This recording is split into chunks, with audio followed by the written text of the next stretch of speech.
عبادي الذين أسرفوا على أنفسهم لا تقنطوا من رحمة الله. الحمد لله. طيب, بسم الله الرحمن الرحيم. السلام عليكم ورحمة الله وبركاته.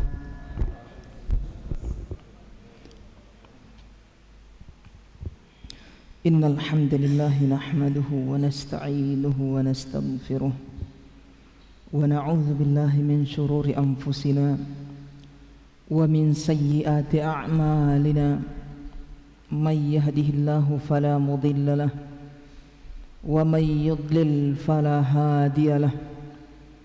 وأشهد أن لا إله إلا الله وحده لا شريك له وأشهد أن محمدا عبده ورسوله لا نبي بعده. سبحانك لا علم لنا إلا ما علمتنا إنك أنت العليم الحكيم.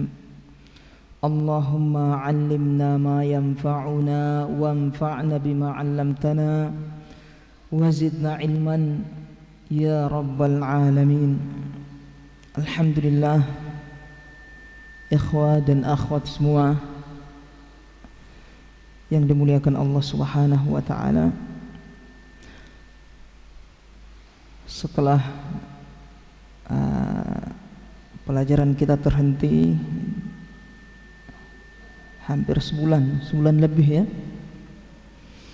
Alhamdulillah, kita bersyukur kepada Allah karena malam ini kita dipertemukan lagi untuk melanjutkan kajian kita, mempelajari pelajaran yang paling penting di dalam Islam, yaitu tentang Asmaul Husna. Mengkaji, mempelajari makna-makna, demikian juga mentadabburi makna-makna yang terkandung dalam Asmaul Husna. Pelajaran tentang Asmaul Husna ya ikhwah sudah beberapa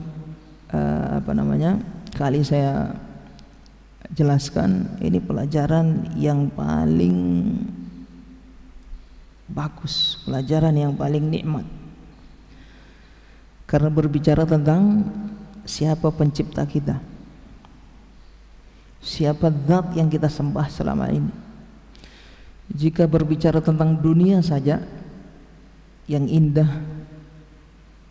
yang kita sukai, kita sudah merasa nikmat, maka bagaimana kalau kita berbicara tentang sifat-sifat zat yang maha indah, yang menciptakan keindahan, yang membuat kita senang tadi.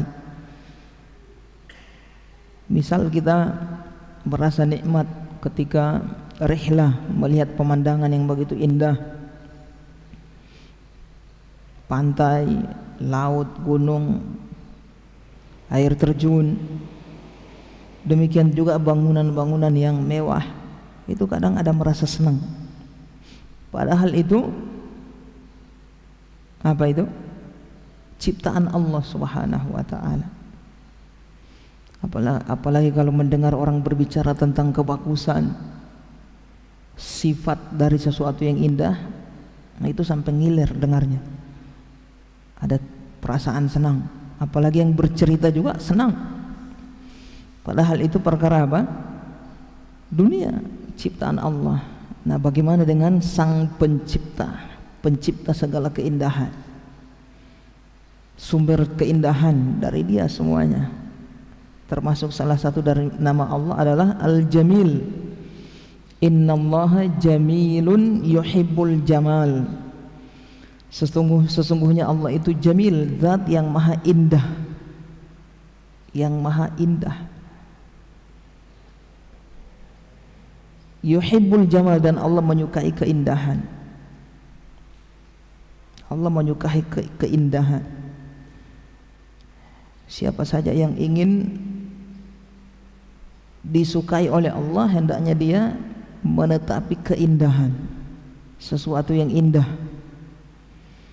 Indah lahir dan indah batin. Jangan cuma lahir saja yang diperindah, batin juga harus diperindah supaya dicintai oleh Zat yang maha indah. Taib wallahi ya ikhwan, sangat nikmat ini kita bicara tentang siapa Allah, sifat Allah. Allah mengatakan dalam Al-Quran, ala bidzikrillahi tatmainnul qulub.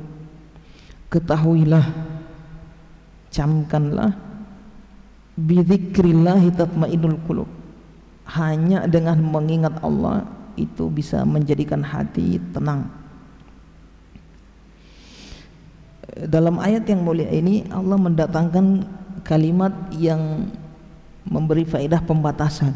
Ala bidzikrillahi, artinya tidak ada penyebab ketenangan, penyebab ketenangan selain dengan mengingat Allah Subhanahu wa taala. Allah nafikan selain berzikir kepada Allah, mengingat Allah, ketenangan.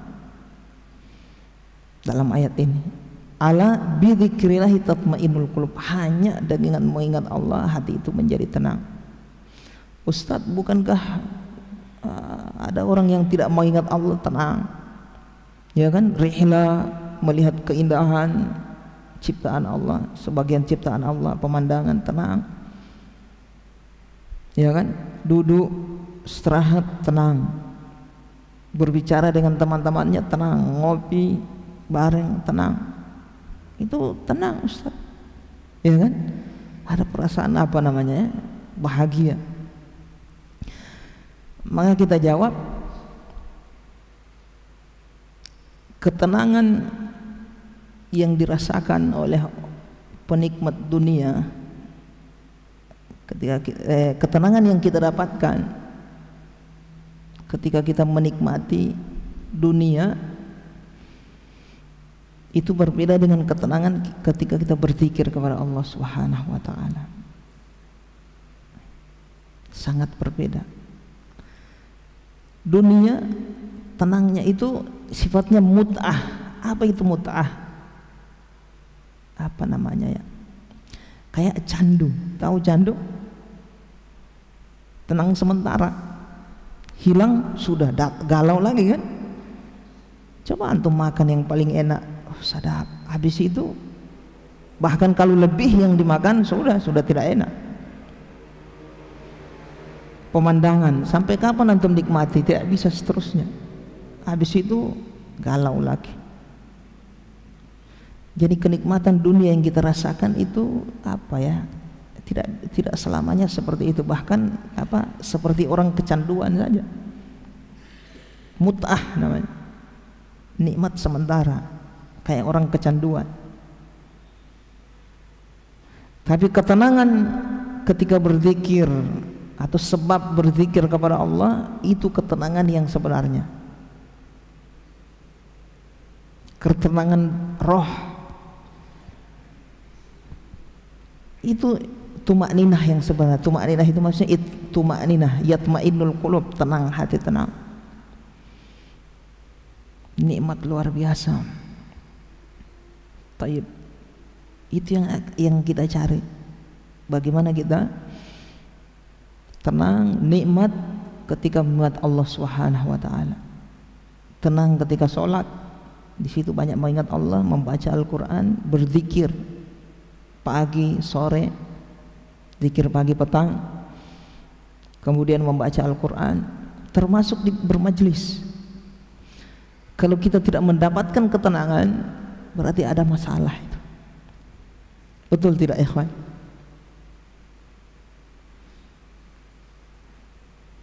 Zikir kepada Allah sesuatu yang menenangkan, termasuk di majelis zikir ini sesuatu yang menenangkan. Kalau ada orang yang tidak merasa tenang dengan zikir, berarti bukan zikirnya yang bermasalah, yang tidak memberikan pengaruh, tapi ada penghalang. Ada penghalang.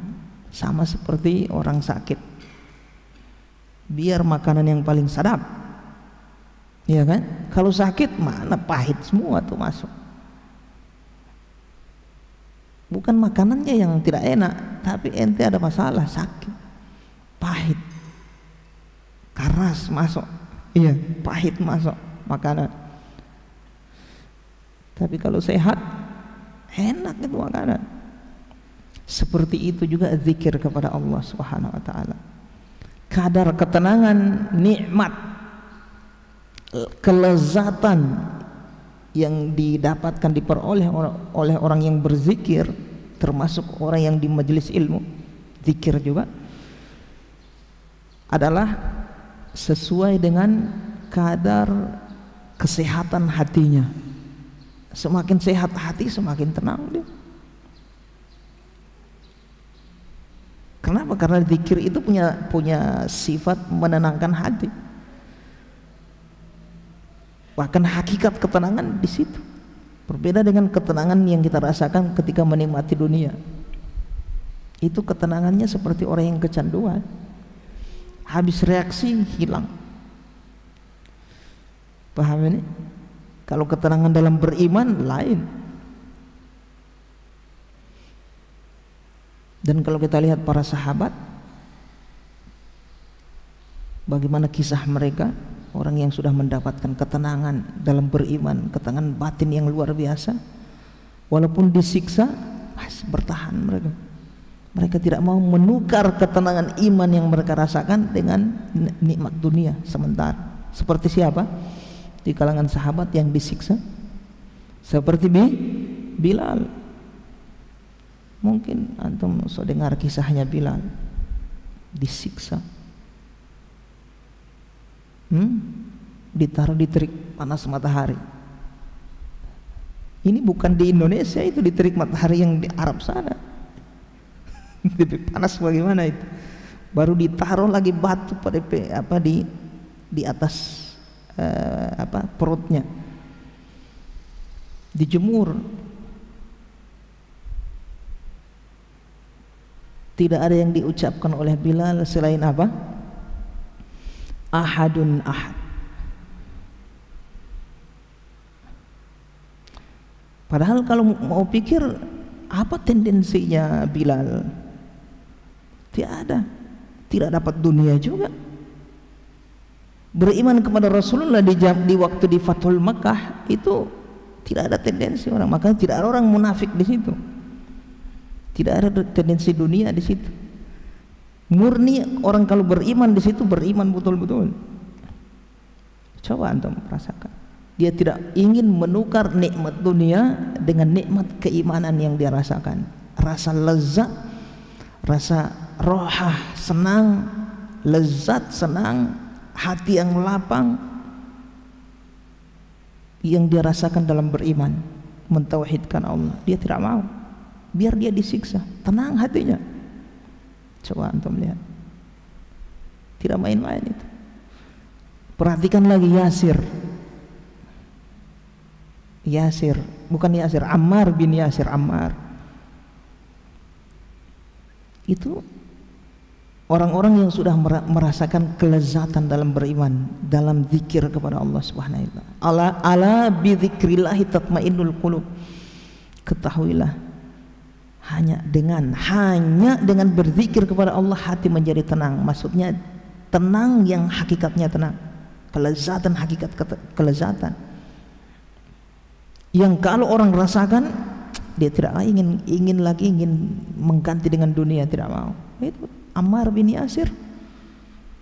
Padahal kalau dia mau kan selesai, tinggal ikut saja sama tuannya saat itu, bebas dia, senang makan yang enak, ya kan, tidak dapat siksaan.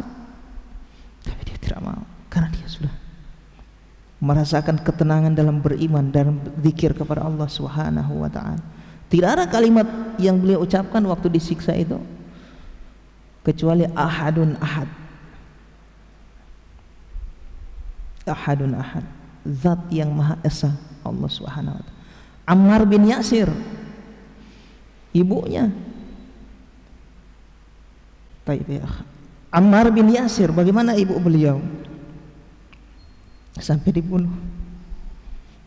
Itu ya ikhwan. contoh dari orang yang sudah merasakan kelezatan dalam zikir kepada Allah, kelezatan dalam iman, dalam akidah, tauhid. Ia tidak mau mengganti dengan kenikmatan dunia. Demikian juga kisah-kisah orang-orang sebelumnya, orang yang ashabul ukhdud. Ashabul ukhdud ya ikhwan, itu mereka dibuatkan got, parit, kemudian dibuat ditaruh api di situ, kayu bakar. Yang tetap beriman dengan ajaran tauhid saat itu harus masuk ke dalam got tadi.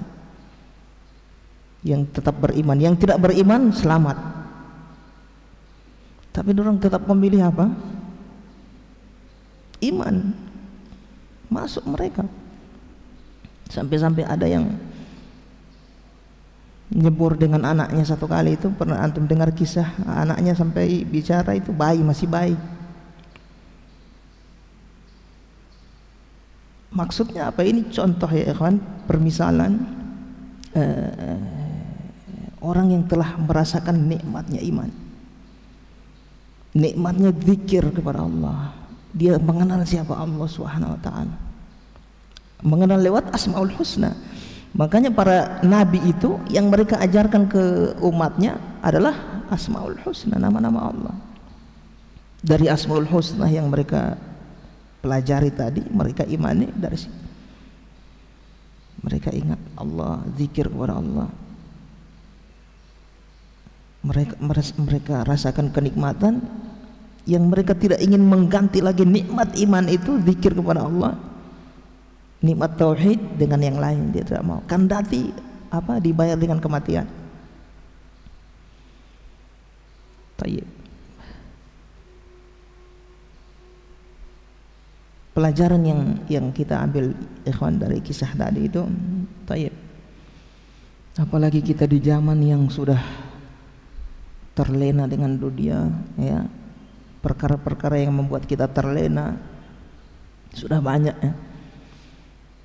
Tayyib, membuat kita semakin jauh dari Allah, jauh dari zikir. Akhirnya sudah mulai tawar, ya.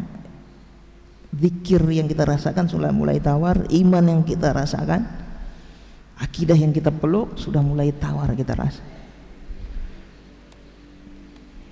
Makanya berat ya ikhwan. Alhamdulillah kalau kita masih istiqomah itu sudah luar biasa di zaman sekarang. Masih bisa berusaha untuk datang ke majelis, itu luar biasa. Walaupun kita ini bergelimang dosa ya ikhwan, jangan sampai tinggalkan majelis. Dan jangan sampai tinggalkan istighfar. Kadang setan datang, munafik ente ini, masa bikin dosa istighfar, ya kan? Munafik ente ini, kajian-kajian bikin dosa terus. Setan masuk di situ, ingin melemahkan kita. Jangan, itu dari setan. Tetap kita kajian walaupun kita terjerumus dalam dosa. Tetap kita istighfar kepada Allah, memohon, meminta kepada Allah walaupun kita berbuat dosa. Dan kita ingin bagaimana nikmat iman yang dirasakan oleh Ammar bin Yasir dengan ibu dan ayahnya. Demikian juga orang-orang terdahulu itu yang rela dibakar, untuk mempertahankan imannya. Itu mereka nikmat itu loh seperti apa, subhanallah. Tayyib ya ikhwan. Kita minta kepada Allah ya ikhwan supaya kita ini mendapat nikmat iman, kelezatan dalam beriman yang kita lezat kalau kita rasakan itu, subhanallah, lebih enak, lebih sedap daripada dunia yang kita nikmati, yang kita rasakan. Tayyib ya ikhwan. Pada pertemuan sebelumnya sampai di mana kita ikhwan? Siapa yang masih ingat?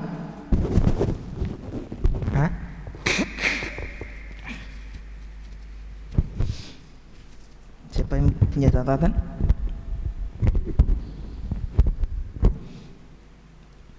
Di nama Allah yang mana kemarin? As-Sami sudah. Iya. Al-Basir.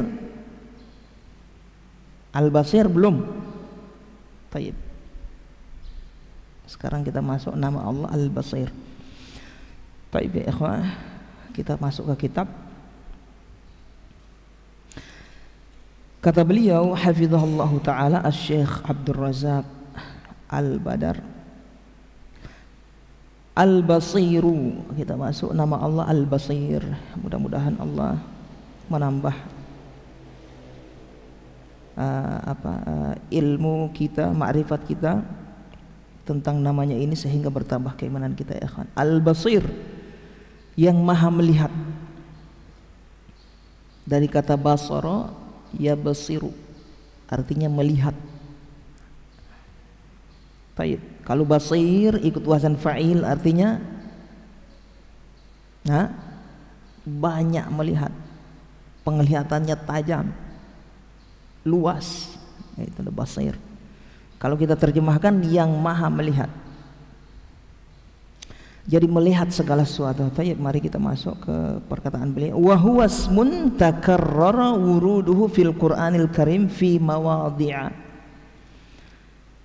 Al-Basir ini adalah merupakan nama yang sering terulang atau terulang di dalam Al-Qur'an fi mawadhi', di beberapa tempat, di beberapa ayat dalam Al-Qur'an. Tazidu ala arba'in, yang lebih dari 40 kali. 40 kali pengulangan dalam Al-Quran. Al-arba'in, yaitu Al-Basir. Minha, diantaranya kata beliau, qauluhu ta'ala, firman Allah Ta'ala, laisa kamitslihi syai'un wa huwas sami'ul basir. Tidak ada yang serupa dengannya, dan dia itu maha sami', maha mendengar, al-basir, dan lagi maha melihat. Wa qauluhu ta'ala, dan firman Allah Ta'ala, innallaha kana sami'an basira. Sesungguhnya Allah itu maha mendengar, basira, lagi maha melihat. Apa makna dari al-basir ini? Kata beliau, wal basiru ay alladhi yara jami'al mubsirat,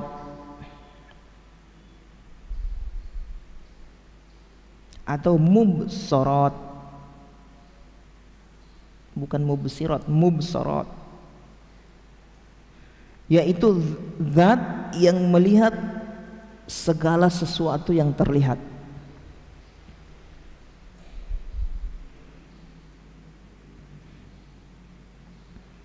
Tanpa batas. Jadi Allah itu melihat segala sesuatu tanpa batas, tidak ada batasan. Wa yubsiru kulla syai'in, dan Allah itu melihat segala sesuatu, wa indaqa wa saghura, walaupun kecil, wa saghura, dan halus. Ada makhluk di antara makhluk yang Allah ciptakan tidak bisa kita lihat dengan mata telanjang, kecuali pakai apa? Mikroskop, ya kan? Teleskop, mikroskop ya? Mikroskop. Nah, kecuali pakai mikroskop. Kalau teleskop astronomi ya. Lihat bintang. Kecuali pakai mikroskop. Nanti di zoom berapa kali baru terlihat oleh kita. Nah, yang seperti itu Allah lihat semuanya. Bahkan yang lebih kecil dari itu, bahkan bagian-bagian tubuh dari mikroba tadi Allah tahu. Berapa aliran darahnya, berapa kadarnya, detak jantungnya, ada jantung, semua makhluk yang punya nyawa ada jantung. Itu mikroba, makhluk hidup. Allah tahu. Jumlah mikroba Allah tahu. Berapa ekor semuanya di seluruh di alam semesta ini. Subhanallah. Fayubsiru dabiban namlati sauda, ala sakhrati samma fil lailati dhulma. Allah melihat jalannya semut yang hitam di batu yang hitam di malam yang gelap. Subhanallah. Semut hitam kecil, baru batunya hitam juga, baru di malam yang sangat gelap, tidak ada cahaya sama sekali. Allah lihat, Allah tahu berapa ekor yang lalu lalang, berapa ekor yang mati, berapa ekor yang kelaparan, yang sedang makan. Allah tahu. Subhanallah. Wa yara majariyal qut fi a'dha'iha, dan Allah juga melihat aliran-aliran darah yang ada di dalam tubuh hewan-hewan semuanya. Tidak usah manusia besar, mikroba ya ikhwan, aliran darahnya itu Allah tahu. Subhanallah. Wa yubsiru ma tahtal ardiyyin, kata beliau, atau ardin, dan Allah melihat apa yang ada di dalam tanah, di dalam bumi seluruhnya. As-saba, yang lapisan 7. Jadi bumi itu 7 lapis ya ikhwan, sama seperti langit. Langit 7 lapis, bumi juga 7 lapis. Kama yubsiru ma fawqas samawati wal kama yubsiru ma fawqas samawati sab'a. Jadi Allah melihat apa yang ada di dalam bumi, di dalam tanah, sampai semuanya, seperti Allah melihat juga apa yang ada di atas, di langit.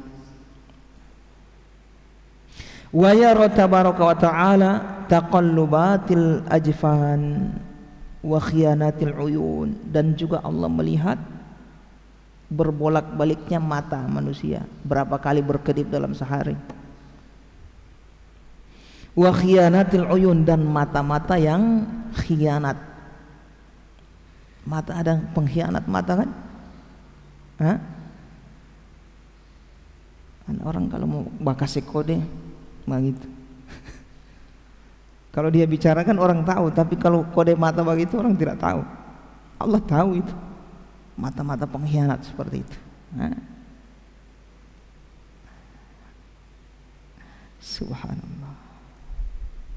Apa yang kita ambil pelajaran dari setelah menyebutkan melihatnya Allah ini, sampai perkara yang kecil di dalam aliran darahnya Allah tahu, tanpa ada yang tersembunyi. Jelas Allah lihat itu, bukan kabur, jelas di alam semesta ini.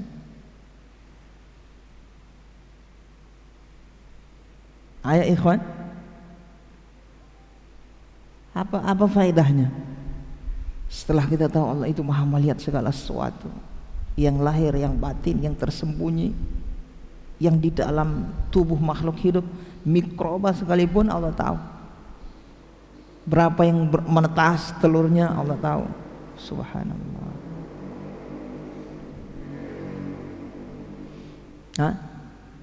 Manfaatnya bagi kita apa? Reaksinya, pengaruhnya apa? Kalau orang beriman kepada Al-Basir ini, merasa diawasi. Subhanallah.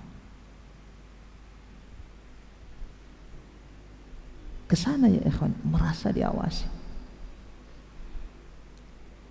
Baik.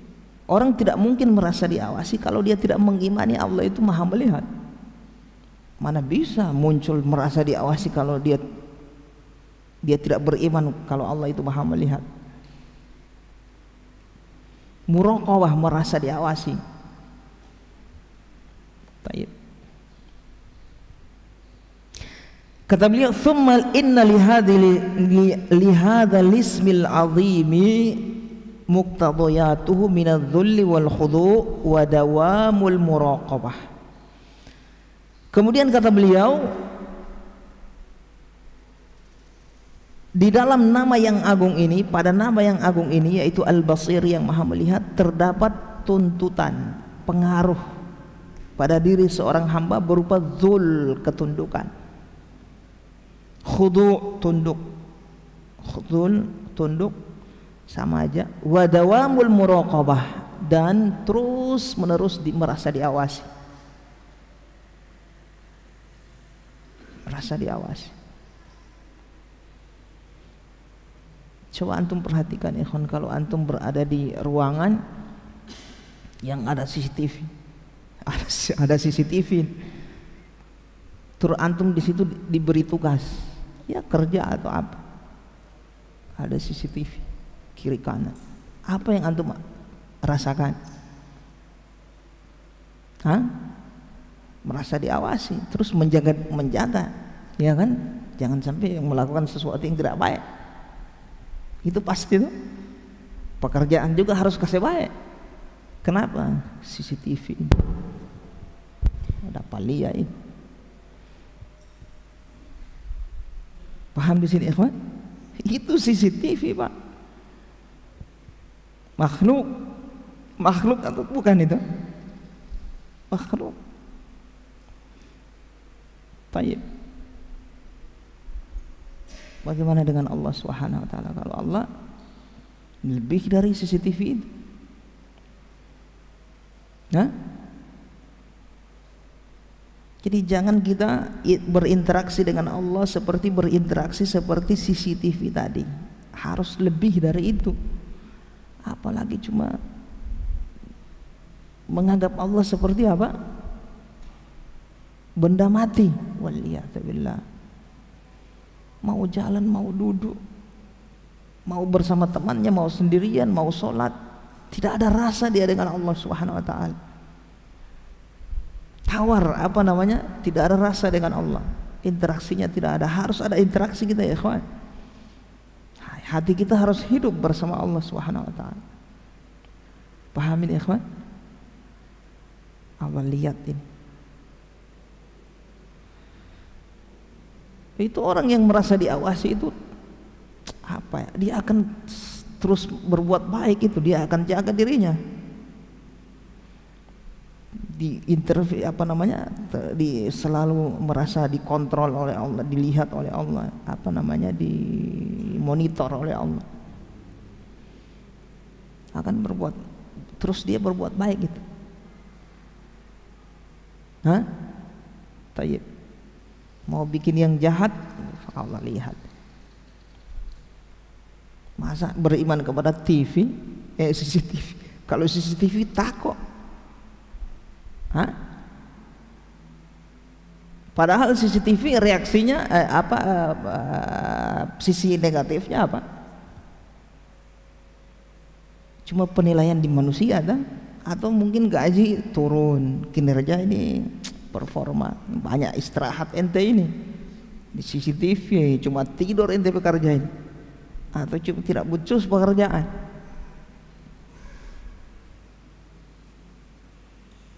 Hah?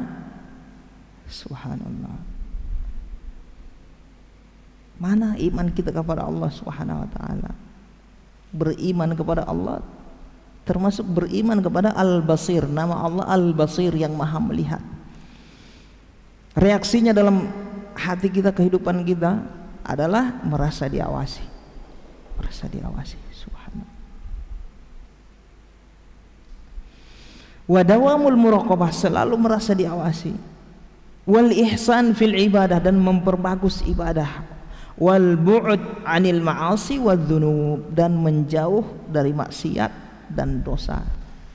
Itu orang yang beriman kepada nama Allah Al-Basir. Paham di sini ikhwan?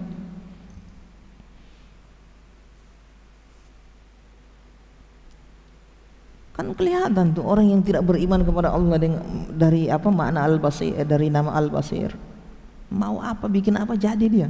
Mau bikin dosa, peduli amat kan? Tidak takut. Berarti orang ini tidak takut kepada Allah.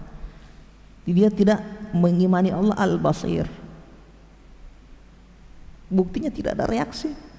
Biasa saja dia.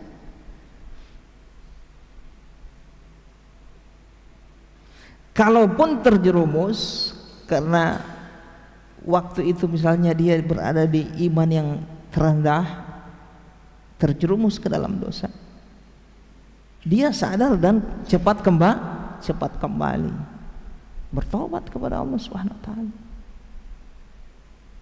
Sadar dia sudah bikin dosa, saya ini astagfirullah, cepat kembali. Beda orang yang tidak beriman kepada Allah yang Maha melihat, mau bikin apa terserah dia. Waliyadzubillah. Baik, jangan seperti itu ya ikhwan. Wa ma qadarullaha haqqa qadrihi. Allah mengatakan dalam Al-Qur'an, mereka tidak mengagungkan Allah dengan sebenar-benarnya pengagungan. Wal ardu qabdatuhu yaumal qiyamah. Padahal pada hari kiamat wal ardu jami'an qabdatuhu yaumal qiyamah. Padahal bumi pada hari kiamat itu Allah genggam. Bukan sepenggal, seluruhnya Allah genggam. Was samawati matwiyatum biyaminihi. Sementara langit Allah lipat dengan tangan kanannya. Subhanahu wa ta'ala amma yusyrikun. Maha suci Allah dari apa yang mereka persekutukan. Baik.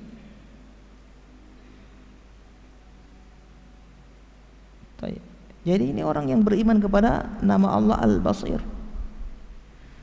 Bukan berarti kalau dia orang yang tidak berbuat dosa, tidak. Tapi kalau dia terjerumus ke dalam dosa, dia cepat kembali, tidak berlama-lama di situ.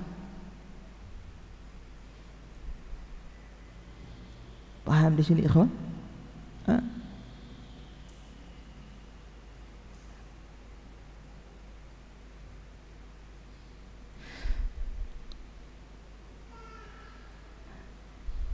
Allah mengatakan dalam Al-Quran, alam ya'lam bi annallaha yara.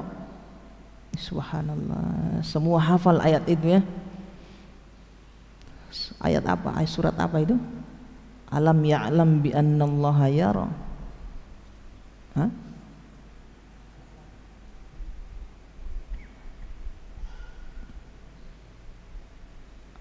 Bukan At-Tariq, Al-A'la, Al-Alaq, Iqra bismi rabbikal ladzi khalaq. Alam ya'lam bi annallaha yara. Apakah dia tidak tahu bahwasanya Allah itu melihat?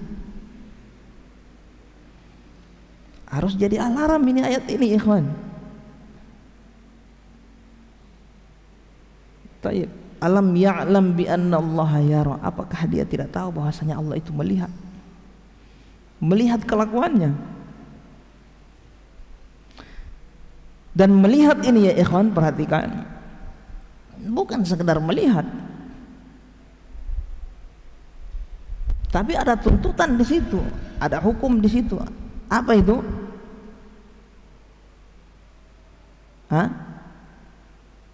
Memberi penilaian dan membalas kebaikan dan membalas keburukan.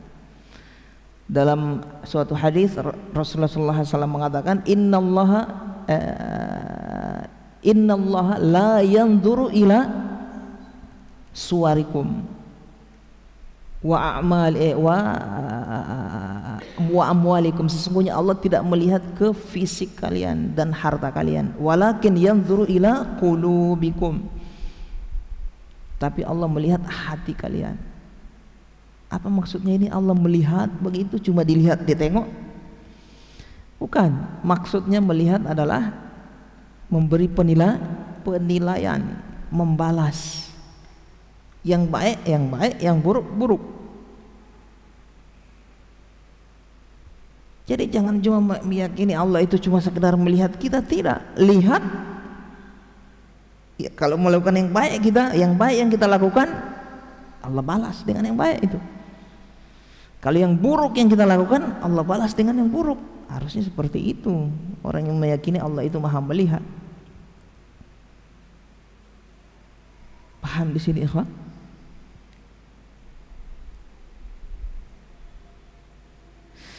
Dan tenang, masuk nyambung ke ayat yang ala bi dzikrillahi tatmainnul qulub. hanya dengan mengingat Allah, zikir kepada Allah, hati menjadi tenang. Termasuk zikir kepada Allah adalah merasa diawasi. Zikir itu merasa diawasi, ibadah yang mulia. Jangan antum menganggap bukan ibadah merasa diawasi. Ibadah itu kita duduk merasa Allah awasi, itu ibadah. Kondisi hati yang merasa diawasi oleh Allah itu adalah ibadah yang agung. Jangan ibadah cuma sholat, baca Al-Quran, tidak merasa diawasi. Ibadah, bahkan itu lebih mulia dari amalan lahir yang kita lakukan. Karena kalau orang merasa diawasi ketika dia beribadah, kualitas ibadahnya dari orang yang tidak merasa diawasi. Jadi perbaiki ikhwan, lihat hati kita ini bersama Allah seperti apa. Mau interaksi dengan Allah ini seperti kita interaksi dengan kayu, pohon, atau dengan zat yang maha hidup, yang sempurna, yang maha mengawasi, maha melihat, maha menilai, membalas. Tayyib ya ikhwan, paham di sini ikhwan? Nah, orang yang merasa diawasi oleh Allah, tenang dia. Ala bidzikrillahi tatmainnul qulub. Tenang, tiada. Tenang. Coba terapkan. Jangan lepas dari pengawasan Allah, merasa diawasi. Tenang. Demi Allah. Nikmatnya luar biasa daripada antum berihla ke gunung, susah ada yang polahi ke laut, sama dengan orang-orang yang atau ke tempat-tempat ke luar negeri, lihat pergi ke tempat ini, hotel, makanan mut'ah, ada rasa tenang, tapi seperti candu saja. Antum kayak konsumsi obat, fresh, tenang, habis itu hilang. Selesai reaksi obat, selesai, galau lagi. Tapi kalau ketenangan mengingat Allah, beribadah, merasa diawasi, tenang, seterusnya luar biasa. Antum tidak akan mau mengganti dengan ketenangan yang lain. Paham di sini ikhwan? Ala bidzikrillahi tatmainnul qulub. Ketahuilah, kata Allah, Allah yang berkata ini, hanya dengan mengingat Allah hati menjadi tenang. Termasuk maknanya merasa diawasi, muraqabah, hati tenang.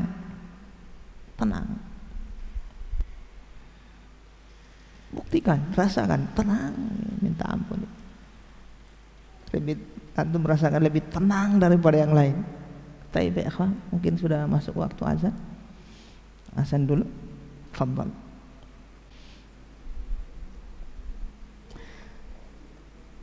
Taib.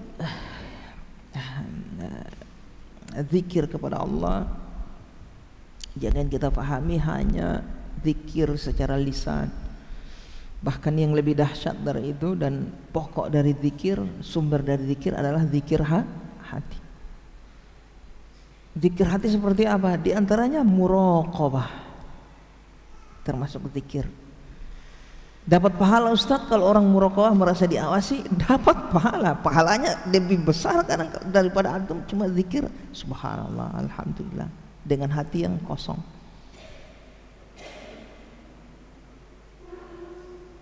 Baik ya ikhwan, berhadapan dengan dosa. Ini apa namanya, fungsi dari merasa diawasi. Ketika dia berhadapan dengan dosa, karena dia merasa diawasi, itu kadang di situ ada pergolakan, perang nafsu dengan iman dia. Ketika iman kalah, bikin dosa dia. Karena dia merasa diawasi, dia cepat kembali, bertobat kepada Allah, istighfar. Demikian. Tapi kalau tidak merasa diawasi, santai, tenang, larut dalam maksiat tadi.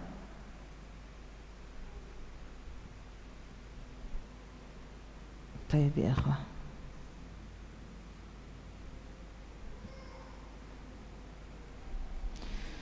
Kemudian ya ikhwah, Al-Alim, kita masuk nama Allah Al-Alim. Selesai dari Al-Basir, sekarang kita masuk Al-Alim. Ada kesempatan antum sementara duduk tafakkur, antum ingat kembali makna yang terkandung dalam Al-Basir, nama Allah Al-Basir, Maha melihat. Pikirkan itu, insya Allah akan diberi hidayah kita oleh Allah Subhanahu Wa Taala. Taib, supaya hati tidak kosong ya ikhwan. Kenapa orang jauh dari Allah berbuat maksiat? Karena hatinya kosong, kosong dari kebaikan, tidak merasa diawasi. Taib. Al-Alim wa qad warada hadzal ismu fil Qur'anil Karim fi aktsara min 150 mawdi'an. Datang nama Allah yang agung ini Al-Alim, yang Maha mengetahui, di beberapa tempat di dalam Al-Qur'an, lebih dari 150 tempat, 150 ayat dalam Al-Qur'an.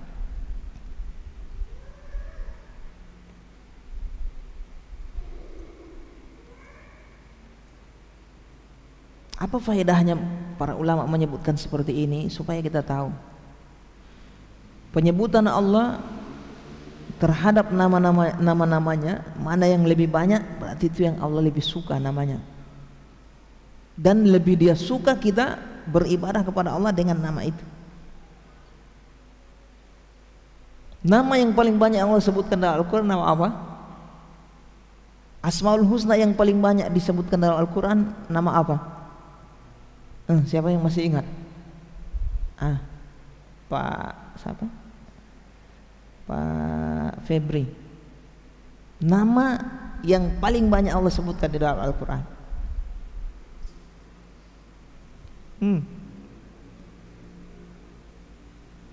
Coba Pak Rahmat. Nama Allah yang paling banyak disebutkan di dalam Al-Quran. So lupa ini, so lewat di kajian. Mungkin terlewat lama setahu kajian nih, 1 bulan 1 kali. Nama apa? Allah. Asmaul Husna yang paling banyak Allah sebutkan di dalam Al-Quran adalah lafzul jalalah Allah. 2200 kali pengulangan di dalam Al-Quran, menunjukkan Allah lebih suka nama yang agung ini, nama Allah. Kalau antum azan, nama apa yang duluan orang dengar? Allahu Akbar. Kalau mau sholat, Allah. Allah lebih suka itu nama daripada nama yang lain. Kenapa? Karena nama Allah bermakna apa? Penyembahan, uluhiyah, penyembahan. Kita harus menyembah Allah. Seluruh peribadahan kita harus kita serahkan kepada Allah. Itu makna yang terkandung dalam Allah. Allah memiliki sifat berhak untuk diibadahi, dan Allah suka beribadah kepada Dia. Makhluk beribadah kepada Dia itu Allah suka. Baik. Nah, nama Alim berapa kali dalam Al-Quran? 150 tempat, 150 kali. Subhanallah. Allah mengatakan, yakhluqu ma yasha'u wa huwal alimul qadir. Allah itu katanya dalam Al-Quran, kata Allah, yakhluqu ma yasha', Dia menciptakan apa saja yang Dia kehendaki. Semua yang Allah kehendaki, kalau Allah bikin jadi, tidak ada yang bisa menghalangi. Wa huwal alimul qadir, dan Dia zat yang maha alim, maha mengetahui, al-qadir, lagi maha mampu. Itu sering bergandengan itu nama alim, mengetahui, dan qadir, mampu.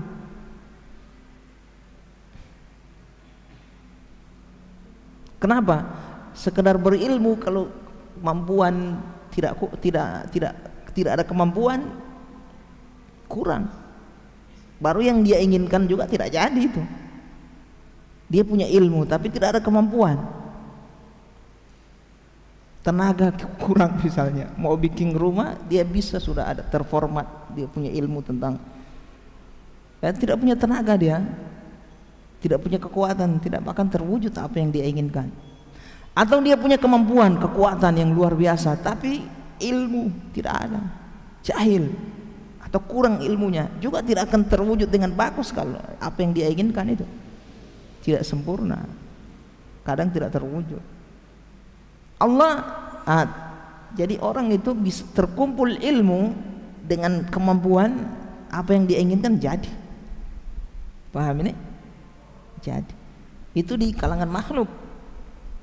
Nah ini kalau di sifat pada Allah sempurna, terkumpul pada diri Allah, alim, maha mengetahui dan juga maha mampu atas segala sesuatu.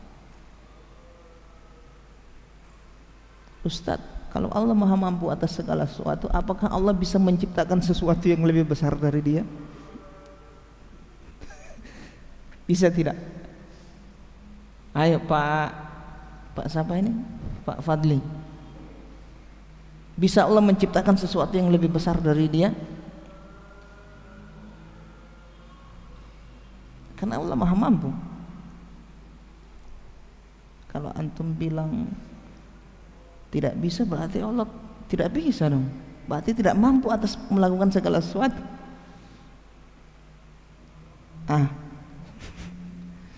Bagaimana Pak Rahmat? Bisa Allah melakukan sesuatu yang lebih besar dari dia, menciptakan sesuatu yang lebih besar dari dia, atau lebih tinggi dari dia? Tidak bisa.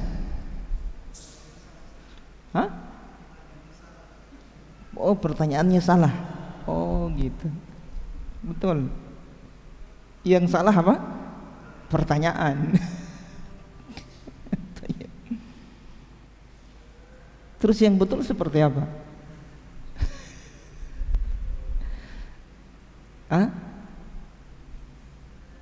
Yang betul bagaimana?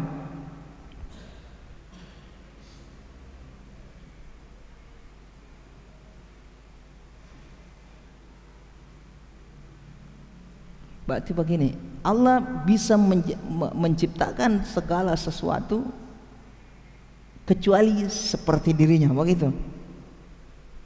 Ada pengecualian. Bisa kita kecualikan seperti itu? Tidak bisa juga. Kalau dia menciptakan yang seperti dirinya, sama dengan dia misalnya,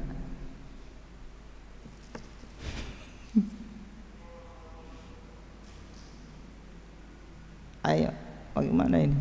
Aku dapat yang ada ini, ahli filsafat bisa kalah. Taib. Bagaimana? Hak Allah. Maksudnya hak Allah bagaimana?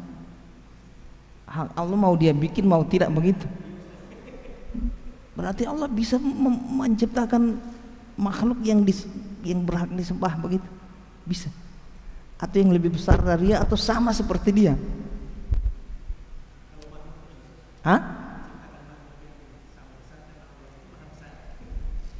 Jadi Allah tidak bisa menciptakan makhluk yang besar seperti dia, iya? Tidak bisa. Tapi kita harus pahami sifat Allah itu ada sifat mumtani namanya, sama ilmu filsafat. Ada sifat mumtani, ada atau mustahil. Ada sifat yang mungkin dan ada yang wajib. Baik. Ada sifat wajib, sifat mustahil dan sifat mungkin. Baik. sifat yang apa namanya, yang kita sandarkan kepada Allah hanya wajib dengan mungkin saja. Sifat yang mustahil artinya sesuatu yang tidak mungkin Allah apa namanya tersifati kepada Allah Subhanahu wa taala, mustahil. Tidak bisa. Seperti Allah menciptakan makhluk yang bisa disembah, tidak mungkin. Mustahil itulah. Menciptakan makhluk yang lebih besar dari dia atau sama seperti dia, tidak mungkin. Paham ini? Tidak mungkin. Tidak mungkin. Paham ini? Kalau kita katakan mungkin berarti mungkin cuma Allah tidak bikin gitu. Paham ini? Tapi kalau mustahil berarti tidak mungkin terjadi, tidak mungkin. Bukan karena ketidakmampuan Allah, tidak akan mungkin. Paham ini? Bingung.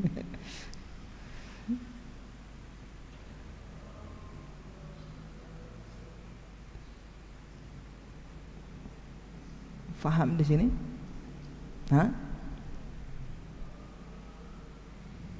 Mustahil itu tidak bisa. Terus ada yang mustahil bisa Allah kerjakan, seperti perempuan tidak ada suami. Ini Ustaz, apa? Hamil. Itu kan mustahil Ustaz. Tapi Allah kerjakan. Mustahil tidak? Perempuan hamil tanpa digauli oleh laki-laki, mustahil? Mustahil. Tapi yang dimaksud mustahil yang saya sebutkan tadi adalah mustahil secara zat, bukan mustahil li ghairihi. Jadi mustahil ada dua macam, ada mustahil secara zat, ada yang li ghairihi. Perempuan, kasus perempuan yang kalau dalam kasus perempuan yang tidak digabuli laki-laki, dia hamil, itu mustahil tapi li ghairihi, bukan binafsihi, bidzatihi, bukan. Seperti mustahil bidzatihi seperti apa Ustaz? Orang itu tidak hidup, tidak mati. Bisa? Mustahil secara zat, tidak mungkin.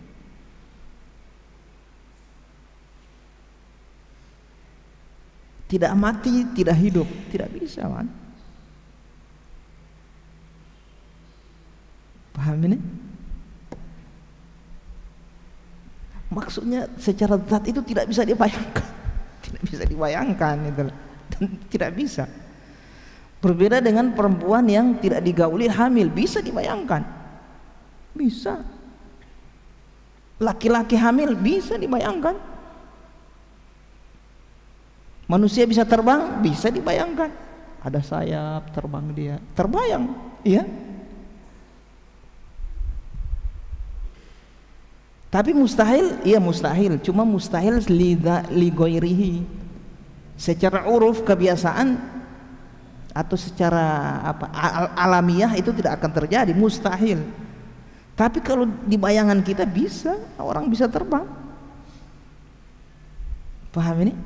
Nah, yang tidak mungkin itu, yang sama sekali tidak akan terjadi adalah mustahil li dzatihi, secara zat. Apa itu? Orang itu tidak hidup, tidak mati. Bisa antum bayangkan tidak hidup, tidak mati? Ada? Tidak bisa dibayangkan. Tapi kalau kita katakan orang itu ada laki-laki, ada perempuan, ada jenis yang ketiga, bukan laki, bukan perempuan, bisa, ada. Tidak ada kemaluan, itu kayu, bukan laki-laki, bukan perempuan ya.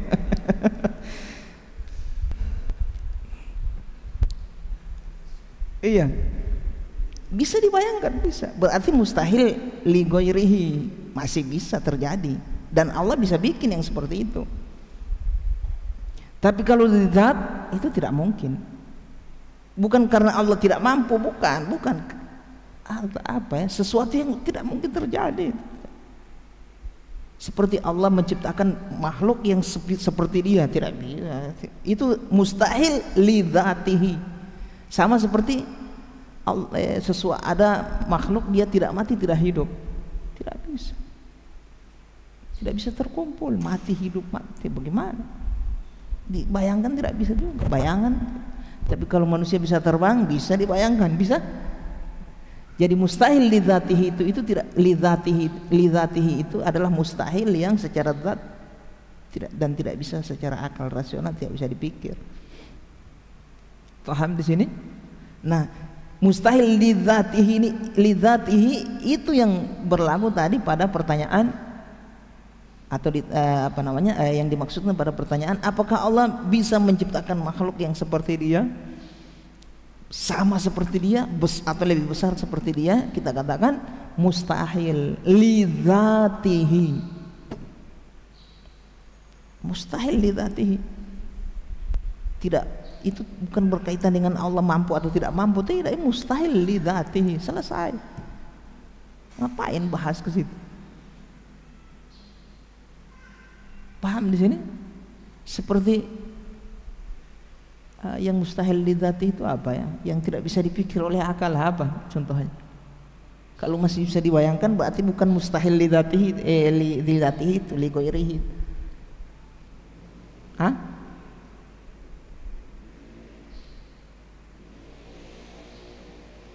Seperti ada sesuatu tidak di atas, tidak di bawah, tidak di luar, tidak di dalam. Seperti keyakinan siapa ini, orang-orang Asy'ariyah dan yang sejenisnya dalam mensifati Allah. Allah itu jangan bilang di atas, Allah itu tidak di atas, tidak di bawah, tidak di samping, tidak di luar alam, tidak di dalam alam. Itu mustahil lidzatihi itu. Paham ini? Yang betul Allah di atas. Begitu. Mustahil tidak bisa dipikirkan, terbayangkan. Paham ini? Jadi jangan sifati Allah dengan sesuatu yang mustahil, bro. Iya.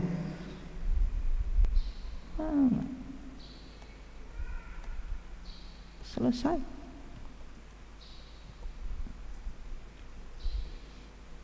Sudah. Ada sesuatu yang dia tidak ke barat, tidak ke timur, bisa dipikirkan? Mustahil lidzatihi atau li ghairihi? Lidzatihi. Kenapa tidak bisa? Bayangan orang tidak ke barat, tidak ke timur. Bagaimana? Tapi dia tidak diam, tidak. Dia tidak berat, tidak. Dia bergerak, cuma tidak ke barat, tidak ke timur.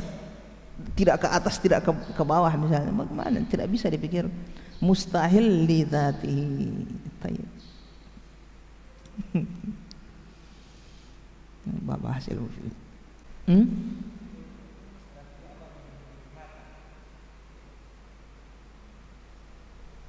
iya, Allah memiliki mata. Tajri bi a'yunina, Allah mengatakan dalam Al-Quran, Nabi Nuh itu dengan pengikutnya tajri bi a'yunina, perahunya itu berlayar dengan mata-mata dari kami. Maksudnya pengawasan, penglihatan. Mata Allah memiliki mata, tapi mata Allah tidak sama dengan mata makhluk. Tidak sama dengan mata makhluk. Matanya Allah adalah mata yang maha sempurna, mata yang maha besar, maha mulia, maha agung, maha sempurna. Jelas tidak sama dengan makhluknya. Karena Allah sendiri, Allah dalam Al-Quran Allah bilang dia memiliki mata, juga memiliki wajah, tapi wajahnya tidak sama dengan makhluk. Tapi jangan sampai antum dengan kaidah itu menetapkan yang lain, bahaya, tidak boleh. Berarti Allah punya hidung, Ustaz. Allah punya mulut, Ustaz. Berarti Allah punya telinga, Allah punya. Jangan, tidak boleh. Menetapkan sifat dan nama Allah harus berdasarkan dalil. Tidak boleh hasil ijtihad. Kenapa saya bilang mata ada? Karena Allah memiliki mata, karena Allah sebutkan dalam Al-Quran. Tapi kalau hidung tidak ada di dalam Al-Quran, tidak ada juga di dalam hadis. Tidak boleh kita tetapkan untuk Allah. Gigi misalnya, Allah punya gigi, tidak boleh kita tetapkan karena Allah tidak menyebutkan dalam Al-Quran dia memiliki sifat itu. Nabi Muhammad juga tidak menyebutkan. Sebagai penyampai wahyu tidak pernah menyebutkan sifat Allah memiliki gigi, tidak boleh. Jangan tetapkan Allah seperti itu. Paham ini? Jadi penetapan nama dan sifat Allah terbatas pada dalil dari wahyu Al-Quran atau hadis. Tidak boleh hasil ijtihad, kias. Oh kalau begini berarti Allah punya ini, tidak boleh, tidak boleh, jangan.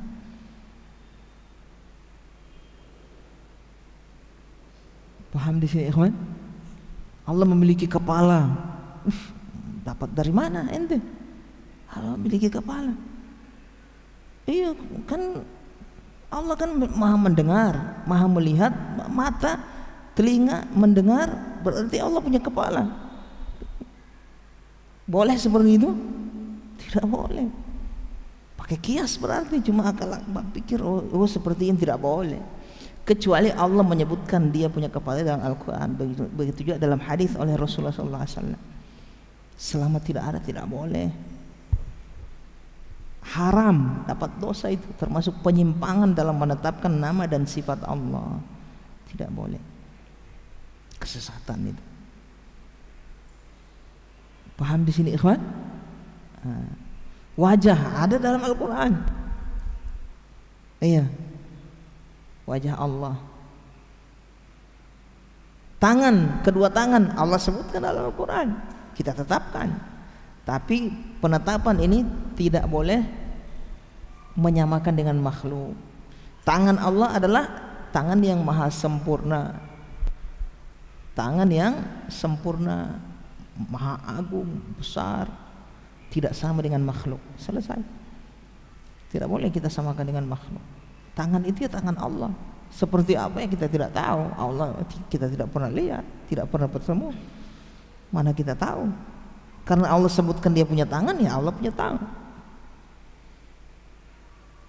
Paham di sini, ikhwan? Demikian. Mungkin sudah bisa dipahami, Pak Gunawan? Alhamdulillah. Ada lagi?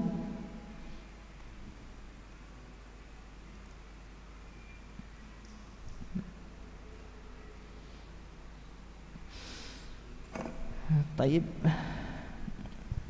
Kita cukupkan ya ikhwah dan akhwat semua. Barakallahu fikum, jazakumullah khairan karena sudah bersabar mendengar materi sampai selesai. Mudah-mudahan apa yang kita dengarkan menjadi ilmu yang bermanfaat, mendatangkan ridho dari Allah, menjadi ilmu yang memberatkan timbangan pahala kita di akhirat dan menghapus dosa-dosa kita, membuat kita selalu sehat, keluarga-keluarga kita, keturunan kita diberkahi oleh Allah Subhanahu wa taala.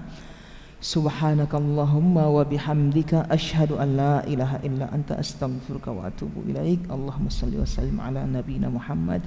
Assalamualaikum warahmatullahi wabarakatuh. يا عبادي الذين أسرفوا على أنفسهم لا تقنطوا من رحمة الله